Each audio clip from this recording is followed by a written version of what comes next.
दोस्तों, आपने यह कहावत तो सुनी होगी कि किताबी ज्ञान ही सब कुछ नहीं होता। आज की हमारी कहानी भी इसी बात को साबित करती है।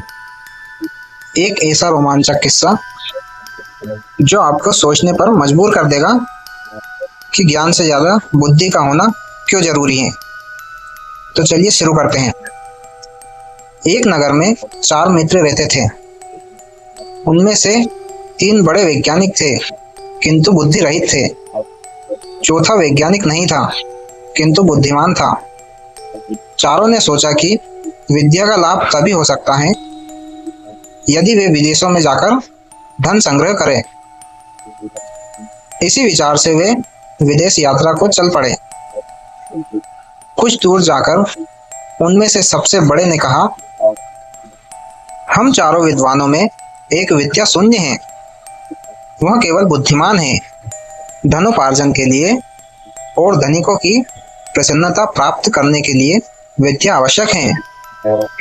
विद्या के चमत्कार से ही हम उन्हें प्रभावित कर सकते हैं। अतः हम अपने धन का कोई भी भाग इस विद्याहीन को नहीं देंगे। वह चाहे तो घर वापस चला जाए। दूसरे ने इस बात का समर्थन किया किंतु तीसरे ने कहा, यह बात उचित नहीं है। बचपन से ही हम एक दूसरे के सुख दुख के सहभागी रहे हैं। हम जो भी धन कमाएंगे उसमें इसका हिस्सा रहेगा। अपने पराये की गणना छोटे दिल वालों का काम है। उदार चरित व्यक्तियों के लिए सारा संसार ही अपना कुटुंब होता है। हमें उदारता दिखलानी चाहिए। उसकी बात मानकर चारों आगे चल पड़े। थोड़ी दूर जाकर उन्हें जंगल में एक शेर का मृत शरीर मिला।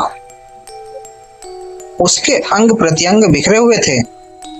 तीनों विद्याभिमानी युवकों ने कहा, आओ हम अपने विज्ञान की शिक्षा की परीक्षा करें। विज्ञान के प्रभाव से हम इस मृत शरीर में नया जीवन डाल सकते हैं। यह कहकर तीनों उसकी हड्डियां बटोरने और बिखरे हुए अंगों को मिलाने में लग गए। एक ने अस्थि संचय किया, दूसरे ने चर्म मांस रुधिर संयुक्त किया, तीसरे ने प्राणों के संचार की प्रक्रिया शुरू की। इतने में विज्ञान शिक्षा से रहित किंतु बुद्धिमान मित्र ने उन्हें सावधान करते हुए कहा, जरा ठहरो। तुम लोग अपनी विद्या के प्रभाव से शेर को जीवित कर रहे हो। वह जीवित होते ही तुम्हें मारकर खा जाएगा। वैज्ञानिक मित्रों ने उसकी बात को अनसुना कर दिया। तब वह बुद्धिमान बोला, यदि तुम्हें अपनी विद्या का चमत्कार दिखलाना ही है तो दिखलाओ, लेकिन एक क्षण ठहर जाओ। मैं वृक्ष पर चढ़ जाऊं। यह कहकर वह वृक्ष पर चढ़ गया। इतने में तीनों वैज्ञानिकों ने शेर को जीवित कर दिया। जीवित होते ही शेर ने तीनों पर हमला कर दिया।